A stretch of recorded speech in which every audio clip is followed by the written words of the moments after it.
It wasn't easy.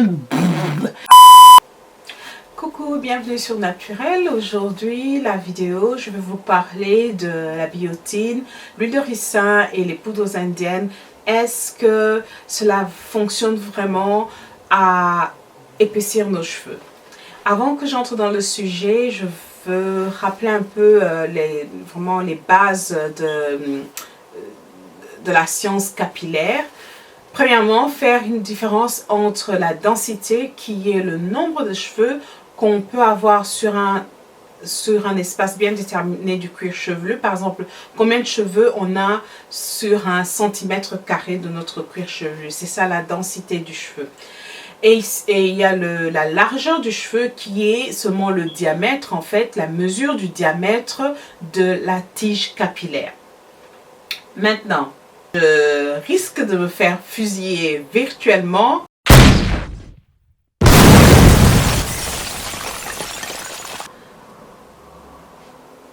Sur ce que je vais dire, mais je le dis quand même. Il est biologiquement impossible d'élargir la tige capillaire. Oui, je l'ai dit et je le répète. Il est biologiquement impossible d'élargir la tige capillaire. Pourquoi? Parce que la tige capillaire, en fait, prend le diamètre du follicule. Et le follicule, on est né avec. Le diamètre du follicule, c'est génétique. On est né avec, on ne sait pas le changer. Donc le cheveu qui sort là va remplir le follicule et prendre son diamètre. Mais avec le temps, le follicule peut se rétrécir. Et cela peut être causé par des maladies, par des agressions externes, ou quand le cuir chevelu est totalement bouché. À la longue, ça commence à boucher les follicules ne respire plus et il commence à se fermer pour produire un cheveu de plus en plus fin. Et on peut de nouveau agrandir ce follicule, mais il atteindra seulement le diamètre maximum qu'il avait auparavant, pas plus large. À la base des follicules, il y a les papilles. En fait, c'est là où tout se passe, les vaisseaux sanguins, le sang, la nutrition est apportée aux cellules qui vont fabriquer le cheveu. Et ces cellules vont passer par une étape qu'on appelle kératinisation, qui est en fait, les cellules se durcissent pour former le cheveu qu'on voit ici. Et le cheveu qu'on voit là est formé de 3 couches. Il y a les cuticules, il y a la médule. Tout le monde n'a pas la médule et on ne sait pas pourquoi ça existe, mais les gens qui ont les cheveux épais ont tendance à avoir la médule. On ne sait vraiment pas à quoi elle existe si ce n'est qu'augmenter le diamètre de la tige capillaire et le cortex. Les cuticules protègent les cortex. Une fois que vos cuticules sont envolés et que le cortex est exposé, le cheveu est abîmé. Avec le temps, le cheveu devient fin parce qu'il est exposé à la nature, il y a les agressions extérieures, la manière dont on les manipule. C'est pour ça, généralement, les bouts sont plus fins que les racines. À la racine, c'est ça vraiment le diamètre, l'épaisseur de votre cheveu. Maintenant, quand on parle par exemple de l'huile de ricin qui est très populaire, hein, c'est vraiment quand je regarde les blogs, il y a des témoignages sur YouTube, les forums, c'est vraiment comme l'huile miracle qui fait tout, la réponse à tout. Quand quelqu'un demande qu'est-ce que je peux faire pour faire pousser mes cheveux, qu'est-ce que je peux faire, j'ai un problème d'alopécie, généralement la réponse est castor oil, Black Jamaican castor oil, c'est la réponse à tout. Maintenant, cette huile, c'est une huile qui a des propriétés antibactérielles et anti-inflammatoires. Quand vous l'appliquez, vous ne mettez pas juste des gouttes et laissez reposer. Non, vous devez masser. Le fait de masser et les propriétés de cette huile stimulent le follicule. Il y a plus de nutrition qui arrive, nourrit le follicule et le permet de faire le job qu'il fait, de produire un cheveu sain, un cheveu de très bonne qualité. L'huile de ricin, comme j'ai dit, les propriétés antibactériques vont tuer les bactéries, diminuer l'inflammation des follicules, Je ferai une vidéo où je vous montrerai le cuir chevelu sous microscope et vous pouvez clairement voir comment est-ce que les follicules peuvent être enflammés. Maintenant, il y a d'autres huiles qui ont les mêmes propriétés, qui font exactement le même job. Par exemple, une autre huile qui est très bonne, c'est l'huile de émule, qui a c'est les mêmes propriétés. Faites un test. Un côté, utilisez l'huile de ricin et l'autre côté, utilisez par exemple l'huile d'émule. Et voyez si vous avez le même résultat. Comme j'ai dit, il y a l'effet de stimuler le cuir chevelu en massant pour appliquer ces huiles qui jouent. Et maintenant, qu'est-ce qui se passe? Cette illusion d'épaisseur que vous voyez, en fait, c'est la densité qui change. Parce que la densité peut changer. Ça, c'est possible. Pourquoi la densité peut changer? Parce qu'on a tout sur le cuir chevelu un nombre bien déterminé de follicules. Mais tous ces follicules ne produisent pas nécessairement les cheveux. La majorité, oui, mais il y a des follicules vides. Et je ferai une vidéo avec un microscope et je vais vous montrer ça sur un client ou un modèle. Il y a des follicules qui sont vides, qui dorment. Et le fait de masser ces endroits où les cheveux sont tombés ou quoi, stimule ces follicules. Donc les cheveux, il y a plus de cheveux. Donc la densité augmente. C'est ce qui donne l'illusion que les cheveux ont pris en épaisseur. Mais le diamètre de la tige capillaire en lui-même n'a pas changé.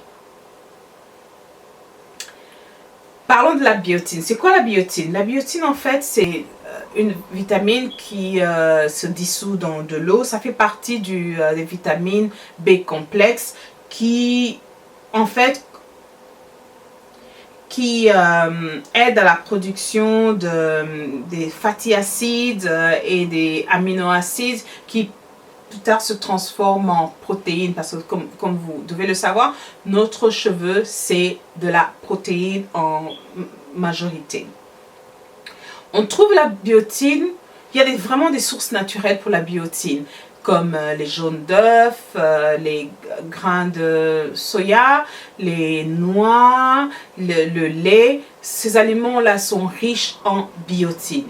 Et le corps aussi produit naturellement de la biotine, d'où il est vraiment très rare qu'on ait une certaine déficience en biotine. Scientifiquement aussi, il n'y a pas de preuve comme quoi quand on applique la biotine directement, par exemple sur le cuir chevelu, qu'il pénètre, il est bien assimilé parce que les molécules sont trop grosses.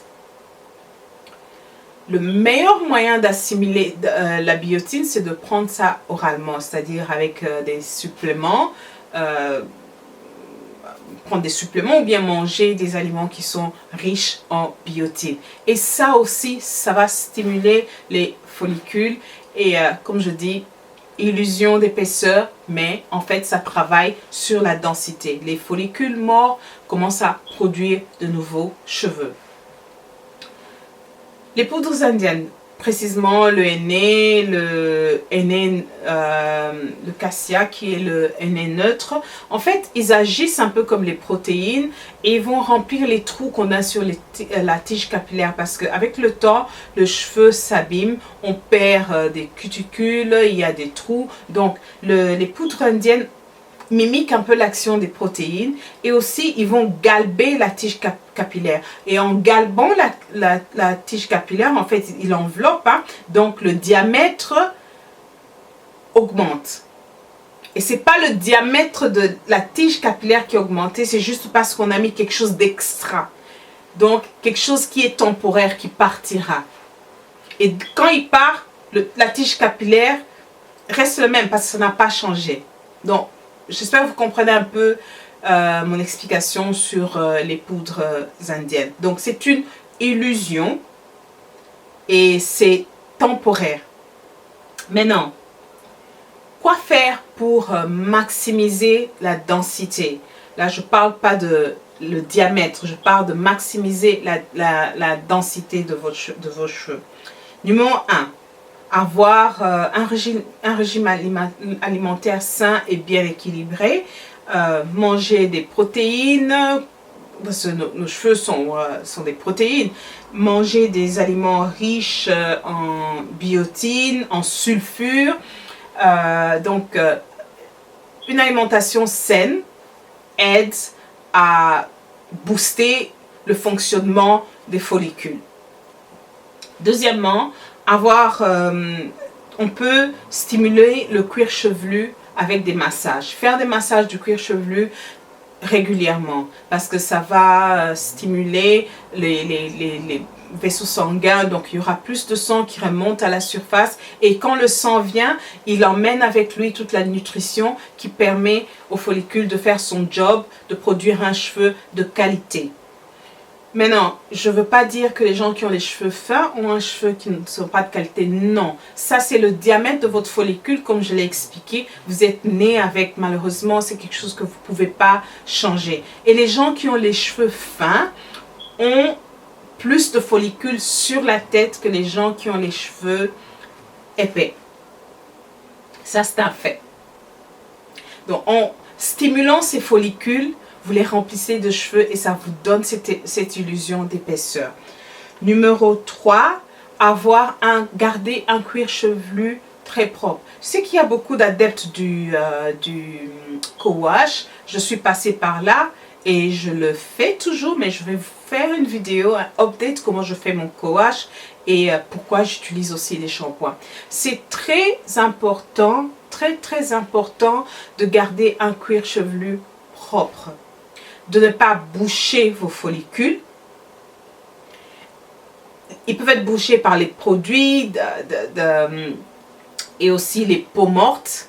Donc c'est très important de nettoyer le cuir chevelu et laisser les follicules respirer, vraiment dégager tout ce qu'il y a autour pour qu'ils puissent faire leur job, produire un cheveu de bonne qualité. Là aussi, je ferai une vidéo où je vous montrerai le cuir chevelu sous microscope et comment la plupart des cuirs chevelus, à quoi ça ressemble. Et vous serez, ça risque de changer votre perspective. En tout cas, moi, ça m'avait vraiment aidé. J'ai changé la manière dont je voyais mon cuir chevelu. Donc voilà, je répète, il y a la nutrition, stimulation du cuir chevelu et garder un cuir chevelu propre. J'espère que vous avez compris et j'aimerais bien préciser, je ne suis pas contre les poudres indiennes, la biotine, l'huile de ricin et tout consort, mais je voulais juste vous expliquer qu'est-ce qu'ils font réellement. Comme ça, quand il y a un produit qui vous dit qu'ils épaississent votre cheveu, vous comprenez en fait le système et comment le produit va travailler. Merci d'avoir visionné et à très bientôt. Bye bye.